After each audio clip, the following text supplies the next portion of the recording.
So ஒருத்தங்க share பண்ணிக்கிட்டாங்க. நான் வந்து தியான நிலையில போறேன். அதுக்கப்புறம் வந்து சடனா 0 மைண்ட். அதுங்க வந்து எந்த ஒரு எமோஷனும் இல்ல அப்டின்றாங்க. அது வந்து ஆல்மோஸ்ட் பார்த்தீங்கன்னா, ரொம்ப டீப்பா போயிடுறாங்க. இந்த நிலையில தான் வந்து உங்களுடைய சப்கான்ஷியஸ் மைண்ட் வந்து ஆக்டிவேட் ஆகும். ஸோ நம்ம ஏன் வந்து இவ்ளோ நேரம் தியானம் பண்ணணுமானா, இவ்ளோ விஷயங்கள் நம்ம பாடியில இருக்கு. நம்ம பாடியில தான் வேற யாரோட பாடியிலயும் இல்ல. ஸோ அதனால தியானம் யார் பண்ணணும்னா, நாம தான் பண்ணணும். ஸோ நம்ம பாடியில தான் இந்த ரியாக்ஷன்ஸ்லாம் நடந்துகிட்டு இருக்கு.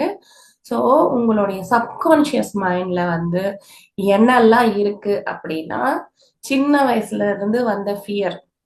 அ அதுக்கப்புறம் வந்து சொசைட்டி நம்மளுக்கு குடுத்து வச்சிருக்கிற நெறைய அக்ரீமெண்ட்ஸ். இது பண்ணணும், இது பண்ணணும், இது பண்ணாட்டி உன்ன அக்செப்ட் பண்ண மாட்டாங்க. 4 பேருக்கு நல்லதா இருக்கணும் அப்படின்ற மாதிரி நெறைய விஷயங்கள் வந்து நம்ம வந்து சப்கான்ஷியஸா ஸ்டோர் ஆயிருக்கு.